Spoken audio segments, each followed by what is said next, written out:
Vaidya Prasad, basically a practitioner of Ayurveda, but I have a very different background from my contemporary Vaidyas.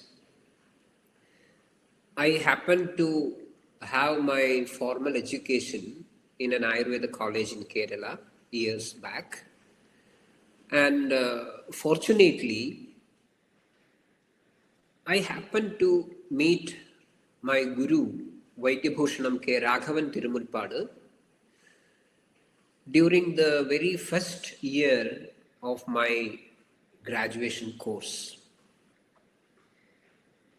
So, parallel to the official or formal education of Ayurveda, I was lucky enough to learn Ayurveda in the traditional, old fashioned way, sitting on the floor in front of a guru. And I completed my graduation. Then I started practicing. In between, I went to my higher studies for my post-graduation. Then completed it in 3 years of the so-called MD. Then came back and started teaching as well as practicing. And I continued to learn under my Guruji for long 21 years in a very, very informal manner. And I was teaching also. All from the say, very beginning of my career as a Vaidya, I was lucky enough to have students around me, like junior BIMS students, sometimes house surgeons doing their internship. Then later when I came back from my post-graduation classes, MD, I officially joined as a teacher in an Ayurveda college. And later I was asked to serve as the principal of an Ayurveda college, fresh one. I was the first principal there, and I worked there as the head of the institution for 5 years until the first batch of the students became their final year students. So all through these long years, I was there with the official academy as well as the informal academy. I'm very familiar with how things are moving in the official Ayurveda colleges. And meantime, I can say with a certain amount of authority, comment very seriously on the merits and demerits of traditional style of mukhamukham type of education in Ayurveda. And I was lucky enough to be in touch with or in close contact with the stalwarts like Padma Shri Dr. K. Rajagopalan, who was a graduate in modern medicine as well as in Ayurveda, coming from a traditional Vaidya family, and who practiced long years till his death Ayurveda only. Even though he was well versed and up to date in modern medicine, and he was legally qualified to practice modern medicine, he never practiced modern medicine, but he was a pure Ayurvedic Vaidya.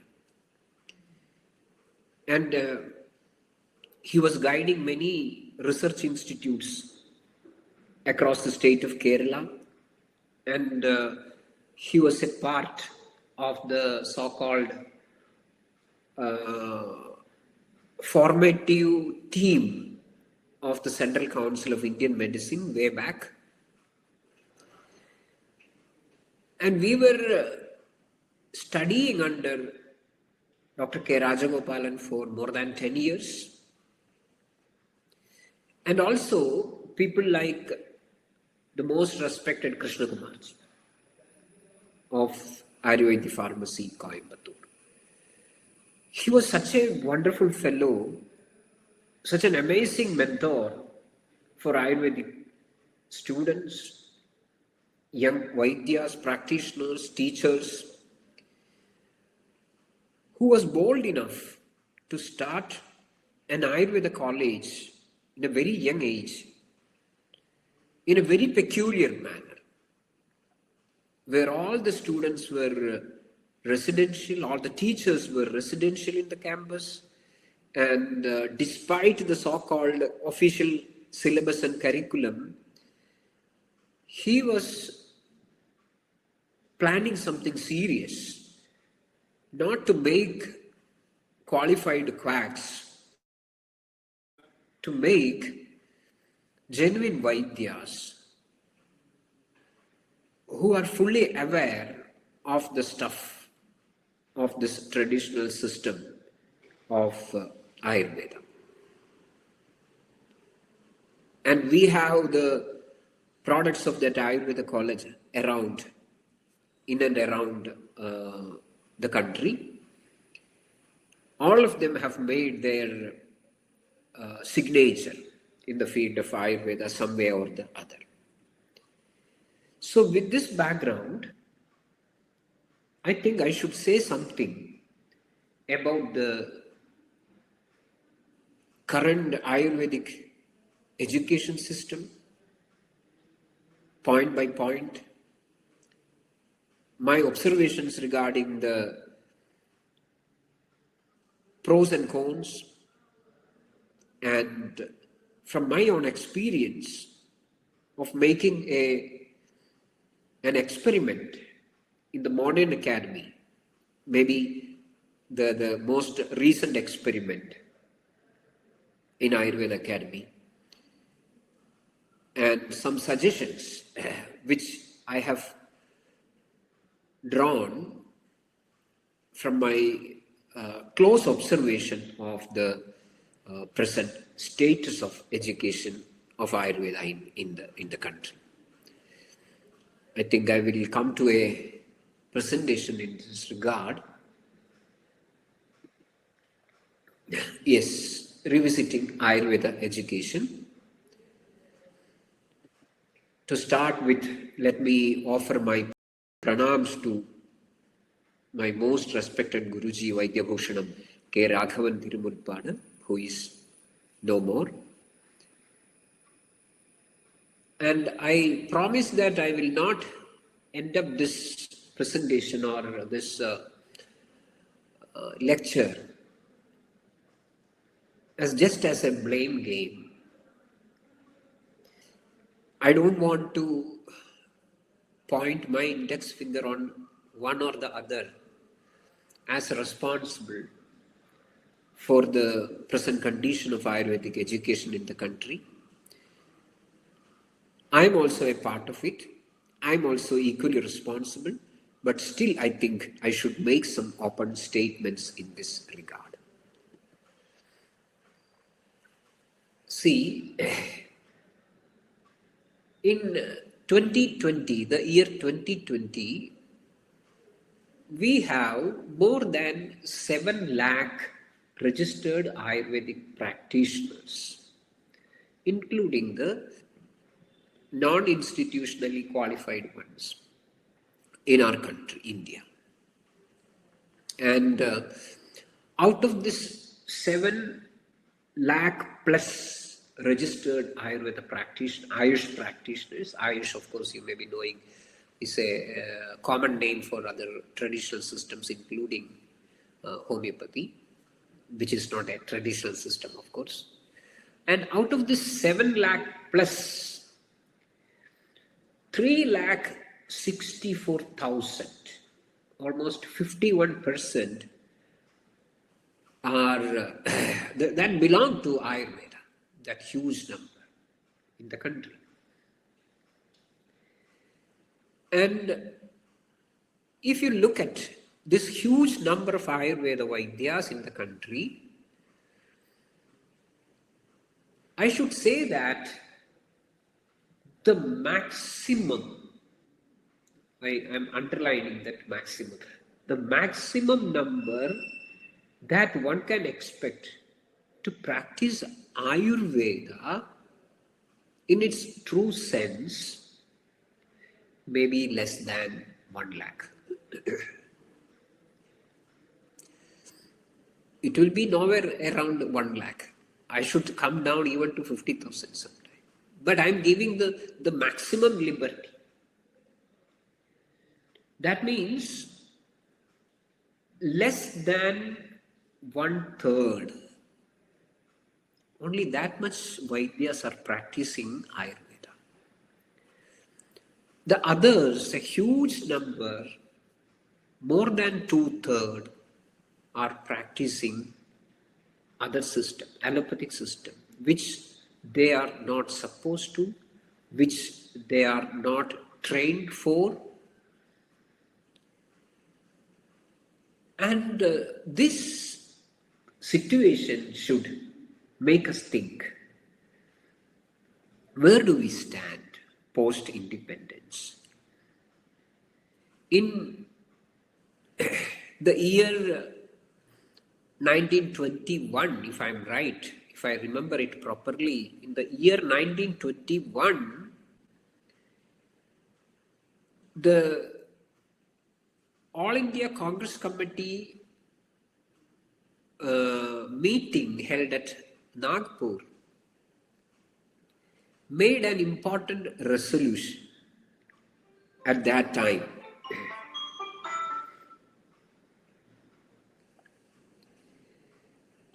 The resolution recommended, or it resolved, that Ayurveda should be made the official medical system of India. Ayurveda should be the national medical system. We are just 2 years past 2021. That means 100 years have gone after the Nagpur resolution. And in this particular moment in history, the statistics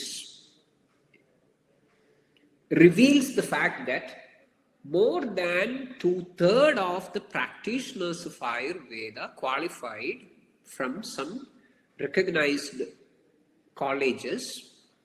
They are not practicing Ayurveda, instead they are doing some other system, most probably allopathy. So I think we should have an introspection. We should have a retrospection. What is going wrong? Where is our resolution that Ayurveda is going to be the national medical system?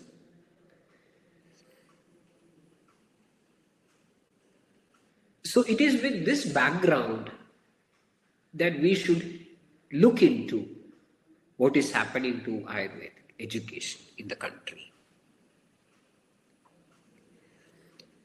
See, we should have a basic idea about what is the status of Ayurvedic education today. So I'll be pointing out certain baseline truths in this regard. And let me repeat, this is not intended to blame anyone, but I'm just making some observations. See, Ayurvedic curriculum today, Ayurvedic education today, more specifically the undergraduate education, is more about, or even just about, learning about Ayurveda and not learning Ayurveda. I hope the idea is clear. learning about something is an academic exercise, of course, but learning something is a little bit different.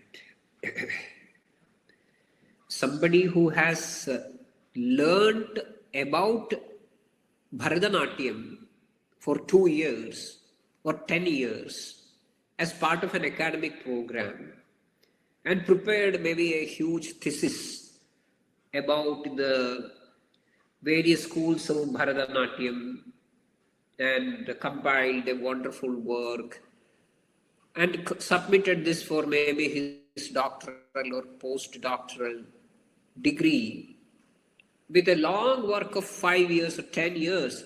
And at the end of the day of the thesis submission, if somebody is asking him to perform Bharatanatyam for half an hour, will he be able to, or is he expected to? No. Because he was not learning Bharatanatyam, but he was learning about Bharatanatyam. Same thing has happened with the Ayurveda. We have hundreds of Ayurveda colleges. We have a centralized syllabus. We have a beautiful curriculum on paper. And all these facilities, they make sure that thousands of people every year learn about Ayurveda but never learn Ayurveda. That is the biggest tragedy that we are facing today. We are learning about Ayurveda but never learn Ayurveda. If you have to practice Ayurveda as a Vaidya, sorry, if you should be able to bring results, if you should be able to explain the logic behind your prescription, if you should be able to convince the patient about the approach that you are going to take in the treatment, you should have learned Ayurveda. Learning about Ayurveda is not sufficient. Learning about Ayurveda will give you opportunities to have degrees, post-graduations, doctoral degrees, promotions, increments, all these things are true. But the system will decline. Academy will decline. The status of the students will come down. It was yesterday that I read one article in a magazine called Down to Earth, in which a graduate student who has come out of the academy was making a statement which was quite disturbing actually. See, this is not what we expect from the academies. Everybody should be very keen about what is happening. What is this? Is this what we expect actually with the money we spend on Ayurvedic education? And should this be the state of Ayurveda in this country? That student was saying that, see, I did not feel confident enough to diagnose a patient, prescribe them the appropriate treatment, or even believe that these medicines would work. I'm reading it to avoid any misinterpretation or unwanted additions from my side. I'm repeating. The graduate who was practicing after his graduation for 67 months. 67 months means more than 6 years, 5 years. He is saying, I did not feel confident enough to diagnose a patient, prescribe them the appropriate treatment, or even believe that these medicines would work. Why? What is the reason? The reason is that they are learning about Ayurveda, not Ayurveda. So we have to be very serious about this. So I think we have to find the reasons behind this. Let me see. See, basic problem is that the students are not prepared for the course, and so are the teachers. It is not the fault of the students, it is not the fault of the teachers. We have excellent brains in the academy, we have excellent students, we have class 1 facilities in many colleges. True, I take all of them for granted. But the basic problem is that the students are not prepared properly for this thing. If you have to stage a show on a particular date, you should be prepared for that. If you have to perform one particular stuff in front of a few people, you should be prepared for that. So a preparation is an essential thing.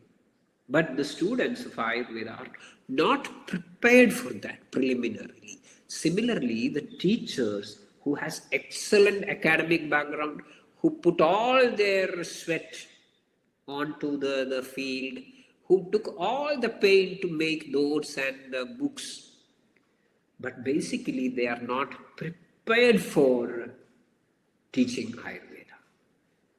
I can give you n number of explanations, n number of examples.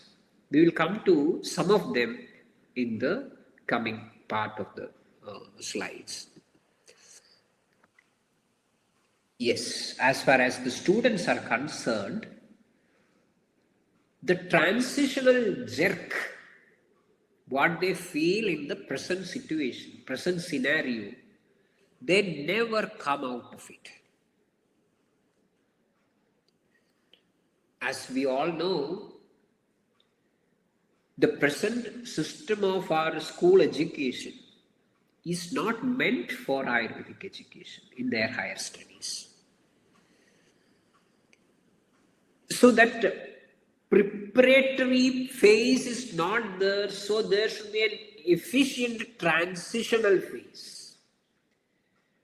What they have learned till date, see, from the play school or KG classes or first standard, second standard, 10th, +1, +2, we should admit one fact, that all these long years of primary education is nothing but a pre-MBBS course or a pre-BTech course, nothing else.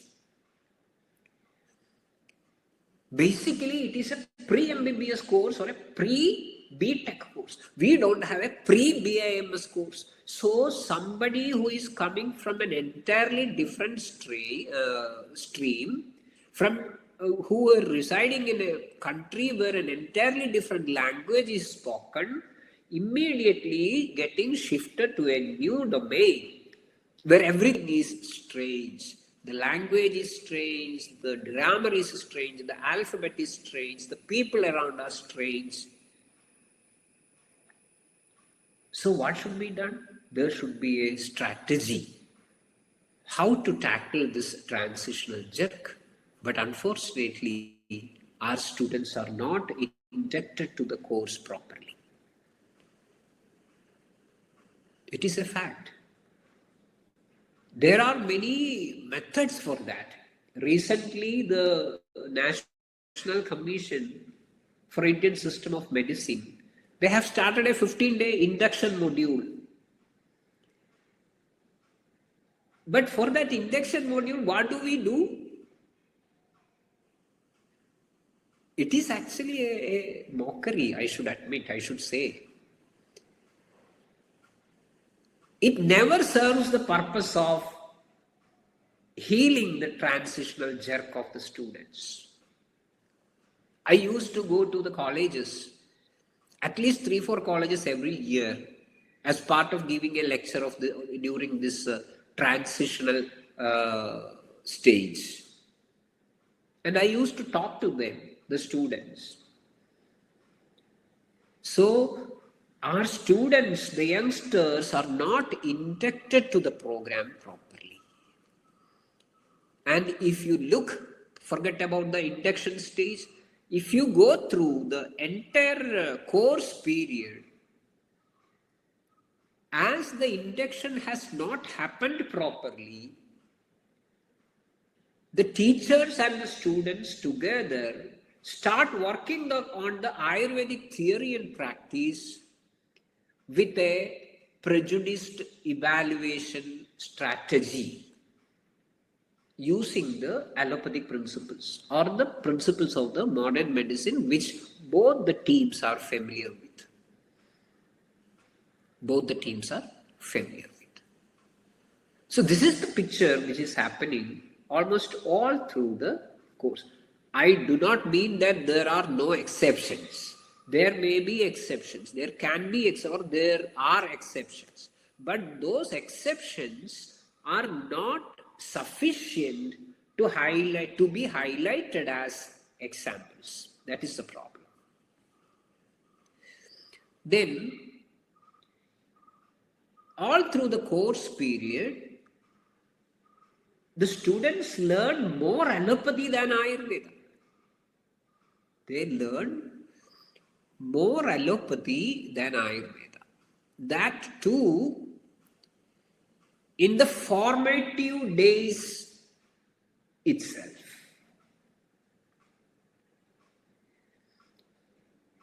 They start with the anatomy and physiology of modern medicine initially. Parallel to that only, because this modern anatomy and physiology are very much in tune with the way in which their brains are conditioned.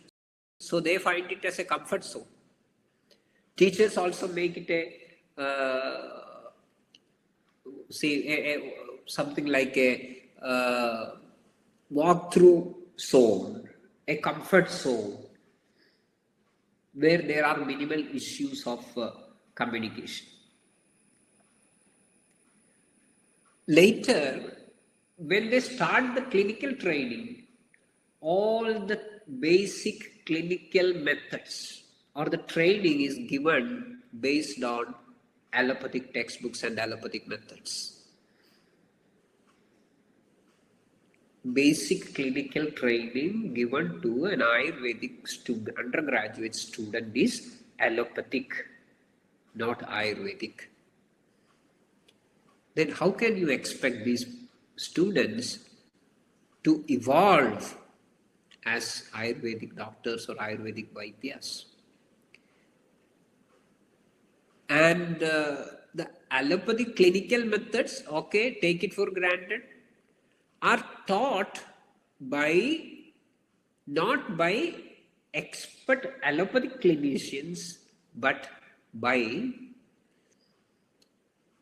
Ayurvedic teachers who need not be well versed in theory and practice of those methods. So what happens? The fate of the Ayurvedic students is to become half-cooked allopaths or quarter-cooked allopaths. And obviously, they never ever turn to Ayurveda, or they never ever take or understand Ayurveda to the core or seriously, which is quite understandable. And as a result, whatever little portions they learn about Ayurveda from the textbooks, by hearting the slokas, by hearting or explaining or defining certain technical terms, all those things going on one side of the game. On the other game, the practice is fully allopathy based. And obviously there is a huge conflict between the theory and practice. What they learn as Ayurveda, whatever little bit they are learning as Ayurveda, and whatever they see as practicing, they never match with one another. This is a fact. So when we come together to discuss these issues, of course, whatever I have pointed out as 2-3 things, they do not cover the entire stuff. These are examples. Something like a Chhatri Nyayam or something like that. It is a representative portion of the whole stuff, and the whole stuff, when represented by these issues, may have certain people as exceptions, but those exceptions are also included in the group in this presentation. That is why I use the word Chhatri.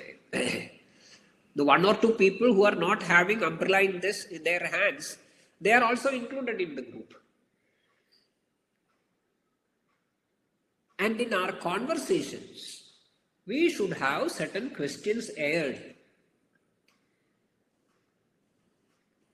And certain questions are old questions, standard questions, which are there for maybe last 50 years or 60 years.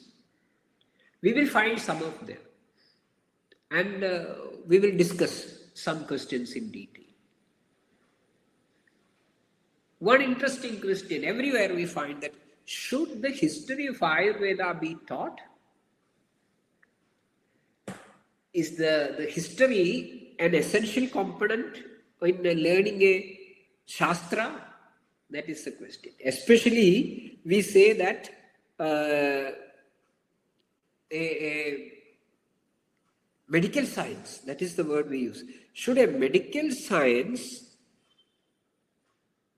the students should learn or give importance to the learning of the history? That is an interesting question and a valid question. But we should understand that history is a never-ending dialogue, isn't it? That is how history is many times different. Or expo. History is an unending dialogue between the past and the present. That is very significant. That is quite essential. Because whatever we have learned in the past, whichever ways or routes we have traveled in the past, they are all there in our experiences. And they should be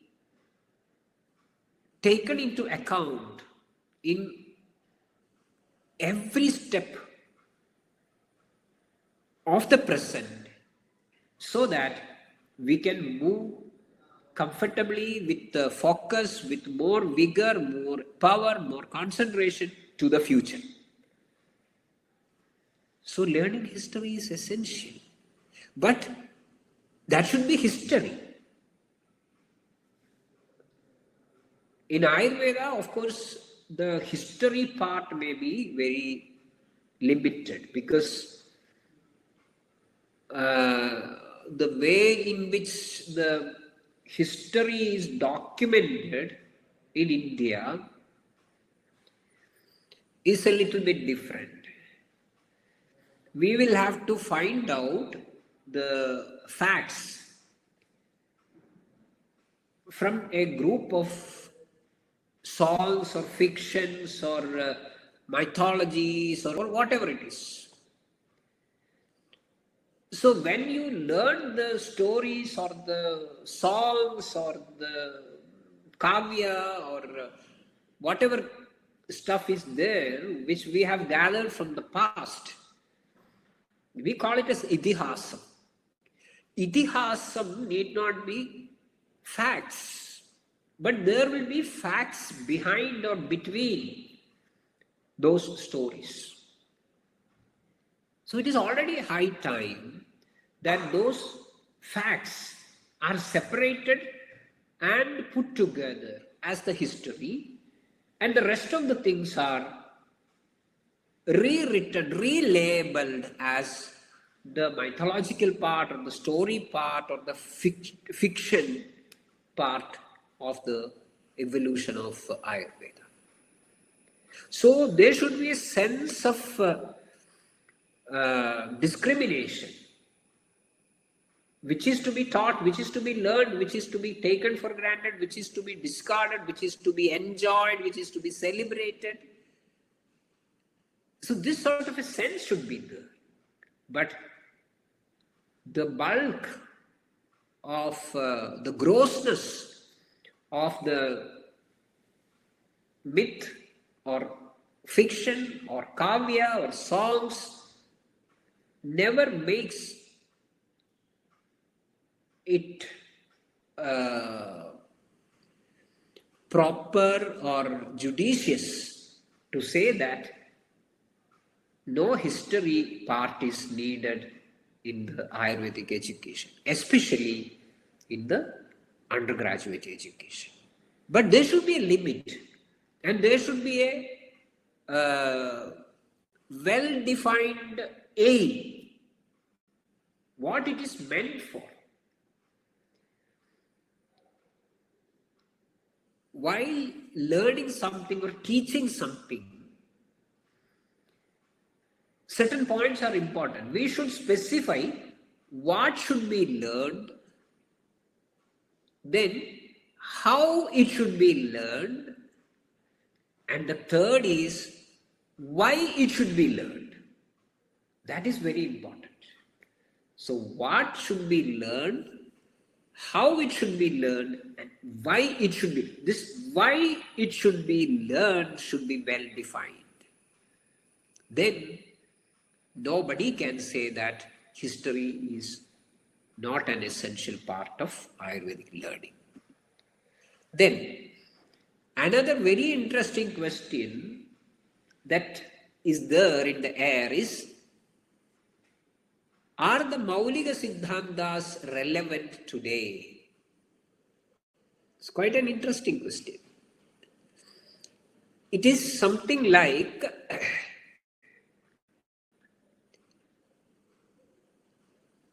see, making a question like this,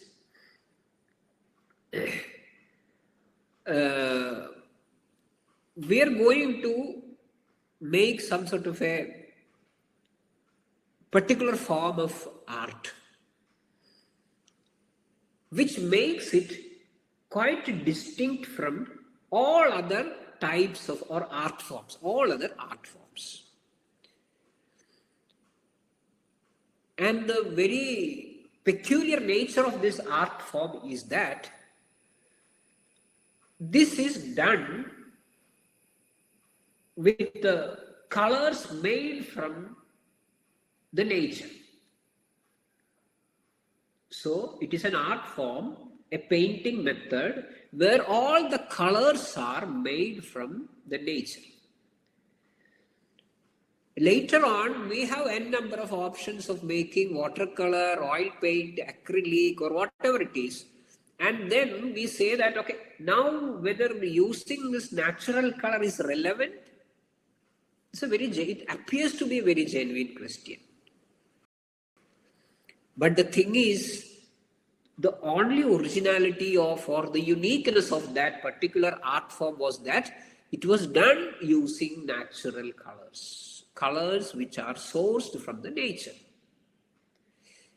So this question is also in the same way. Are the Maulika Siddhantas are relevant? Because the modern medicine has come, the approach has changed, the way in which body is perceived has changed, the technology has changed, the classroom is changed. So still should we learn the Maulika Siddhantas? Are they relevant? So the answer is, what made Ayurveda is the originality of its Maulika Siddhantas, the uniqueness of its Maulika Siddhantas. So if you leave the Maulika Siddhantas behind, then there is no Ayurveda. There is no Ayurveda. Ayurveda is what the Maulika Siddhantas are proposing. So there is no question of leaving Maulika Siddhantas behind. Is Padartha Vijnana essential? That is another question. We should have a very broad discussion in this regard. Because Padartha Vijnana in its technical sense means the study of Padarthas. Padartha means the basic terminology used and the basic category of terms of reference in a particular context or in a particular branch. That is the technical meaning of Padartha. So, when you learn Ayurveda, now you are asking, is it necessary to learn Padartha Vijnana? Or is it necessary to have Padartha Vijnana in the syllabus? That means you are trying to avoid the basic categories of terms of reference which are fundamental to Ayurveda. Definitely there is a space for discussion whether we should learn all the Padartha Vijnanas of other streams of darshanas. Each stream will have its own Padartha Vijnana. Each stream, including allopathy. They may not be calling it as Padartha Vijnana, it is a different question. But the basic categories of the terms of reference is essential for every stream. So how can you avoid Padartha Vijnana while learning a branch or a system? But you need not make it bulkier and bulkier by including the Padartha Vijnana from all other streams. Like the Darshanas, the Sankhya philosophy, the Vaisheshika philosophy in the undergraduate syllabus. Then you should also admit that you need not include the Padartha Vijnana of the allopathy also in the undergraduate education. So, Padartha Vijnana is essential, but the Padartha Vijnana should be the bare minimum required for the undergraduate education of Ayurveda or the Padartha Vijnana of Ayurveda Darshana. It is not about Sankhya Darshanam as such or Vaisheshika Darshanam or Vedantam. We have taken many things from, assimilated many things from all these darshanas, all these streams, and we have made one Ayurveda Darshanam, and it has got its own darshana, its own padartha, that should be learned in detail. Right. Then there is the question of language, which is again was an issue of decades. We all know that the basic textbooks of Ayurveda, the classical works are all in Sanskrit. That is essential for understanding Sanskrit language properly, at least in a working knowledge about Sanskrit language.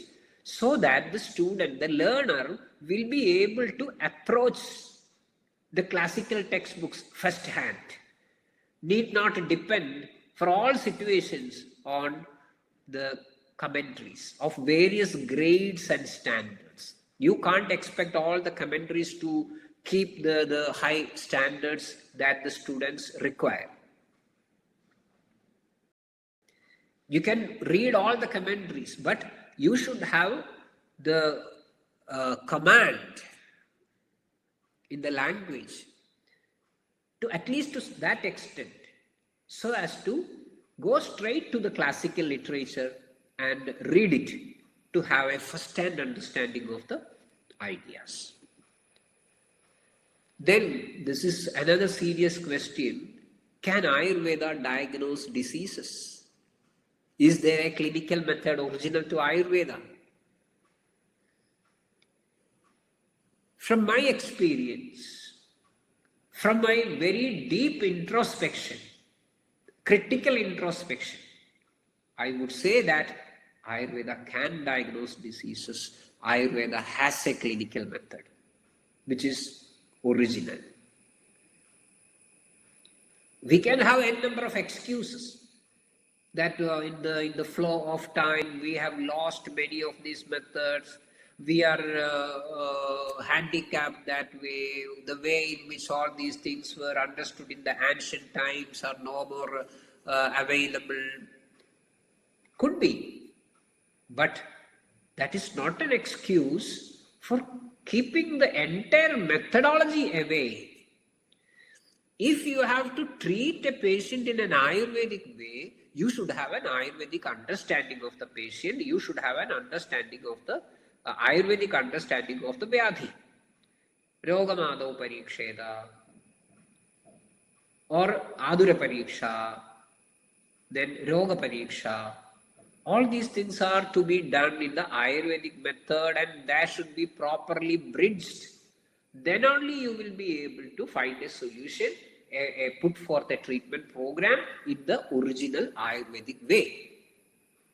So there is some clinical method original to Ayurveda, and using that Ayurveda can diagnose diseases. Of course, within the Ayurvedic realm, there should be intensive brainstorming, intensive homework, intensive deliberations to get it updated in the Ayurvedic way.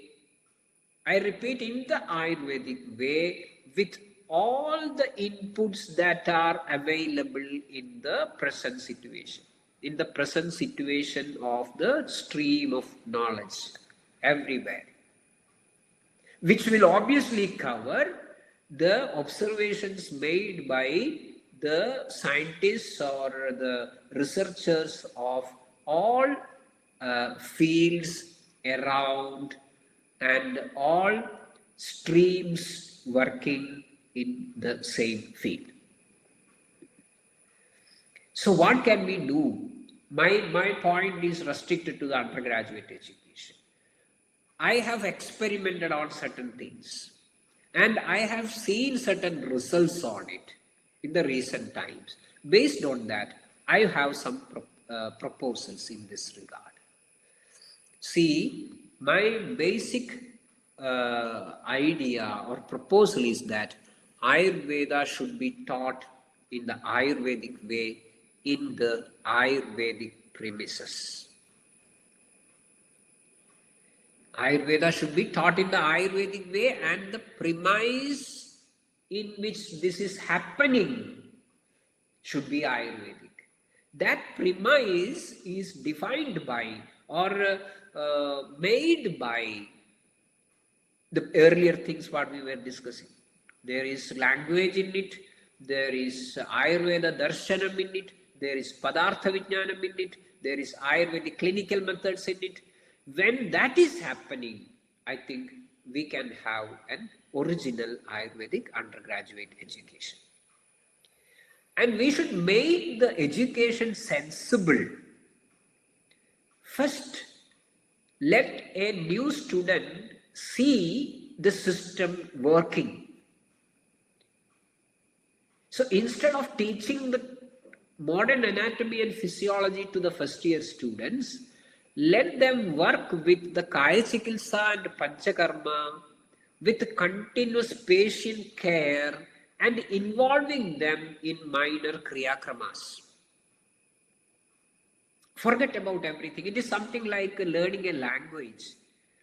When you start learning a language, don't bother about even the alphabet. Forget about the grammar. You start using it. Start using it and make sure that you have touched the level where you can use it freely. Then only the question of writing it, making the sentences proper, making the grammar correct, all these issues come. The same way, let the students engage in the primary basic patient care from the day one. Let them be a part of minor Kriya Kramas and let them see the treatment is working in Kaya Chikitsa and Panchakarma. And involve them in the preparation of medicines, Bhaishajya Kalpana. And parallel to that, give them Sanskrit as basic language education, not as the technical one. And expose them to the vast field of Dravya Guna Vijnana. Learn the Dravyas. Again, don't be very technical. Let them familiarize. Then, in the next stage only, Shariram along with Darshanam. Shariram and Darshanam should not contradict, because basically we are dealing with a Darshanika Shariram or a Darshana Shariram. Ayurvedic Shariram is a Darshana Sharira, a philosophical body more. And the last priority shall be to the Uttarasthanam. Uttarasthanam deals mainly with the specialty topics, which need not be a very big cup of tea for the undergraduates. It is an introduction is sufficient.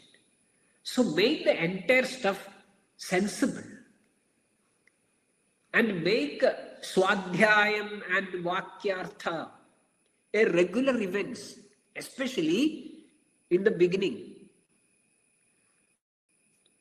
There are many tools which I have successfully tried, like small group learning, formative assessment in the initial months, strict and creative formative assessment. And all through the BIMS course, Bhaishajya Kalpana and Dravya Guna Vijnana should be there in all the 5 years. And Kaya Chikitsa should start from the very first year, exposing the children to Kaya Chikitsa. And there should be intensive faculty quality improvement programs all throughout.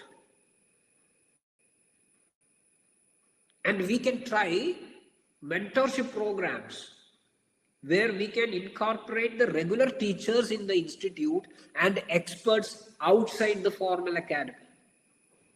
Because the main bulk of quality Vaidyas are outside the academies, in number and quality, I should admit.